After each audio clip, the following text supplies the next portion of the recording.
All right, people, here is the big topic of the day. Black Bond already talked about it. It's all over IGN right now, and that's that IGN has declared Crysis 2 to be the best-looking console game of this generation. I don't agree, and I'll tell you why. Now, before I get into this, please don't come at me saying I'm a fanboy. I have a PS3, a 360, and a gaming PC. I enjoy all three of them equally. I think that the 360 hardware is shitty build quality-wise, at least the previous white and black versions, the fat 360, I should say.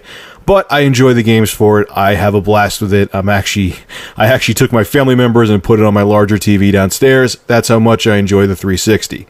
So, please, not a fanboy. Anyway, so I saw Black Bond's video. He had the article up showing that he actually showed the IGN article saying that, hey, we think this is the best looking game this generation. Wow.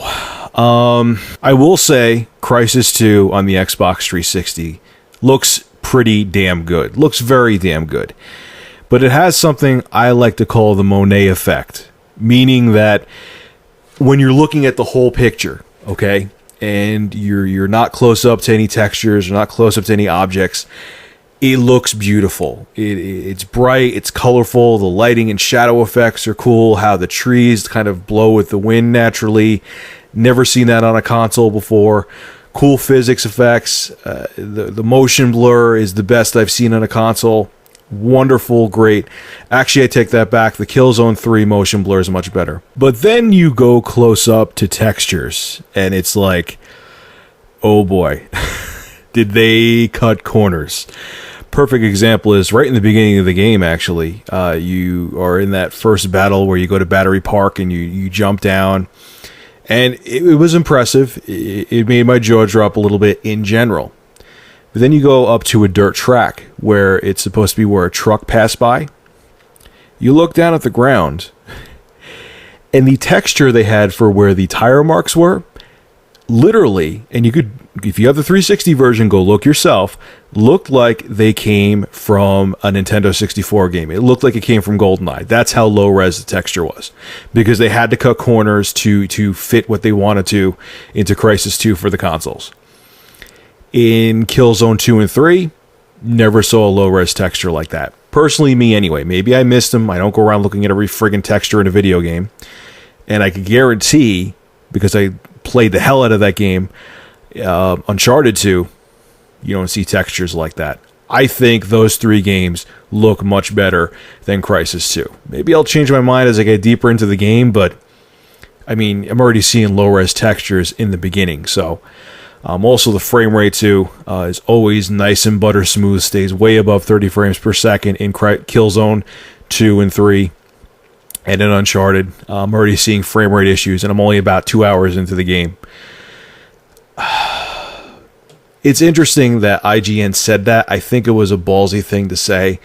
They kind of it was funny because I went to go watch the video again, the review, and they had a kind of like a paraphrase at the bottom saying, hey, we only had the 360 copy. We did a comparison video on our website. Come check it out. And it's not really well put together. They only show like 30 seconds. Like, how could you compare a game on 3 different platforms when you only have about 30 seconds of footage? But yeah, I mean, it's not the best looking game of this generation. It's really not. If it was, I'd be the first to admit it.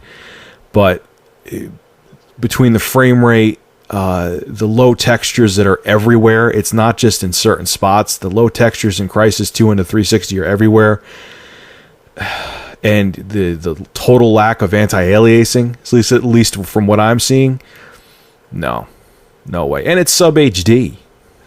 It's sub HD. It's upscaled to 720p and 1080p. You can't have a game as intense as Crysis running in native 1080p or 720p on the Xbox 360. It's an over a 5-year-old machine.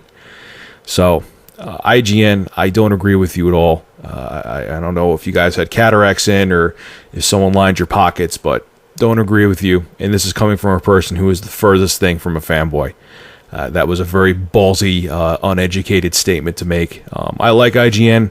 I agree with a lot of their reviews, but that part of it, no. Okay, I'm going to shut up now because I'm rambling, and I'm going to start getting some footage together of Crysis 2 so I can review the game myself and show you what I'm talking about. Have a good one.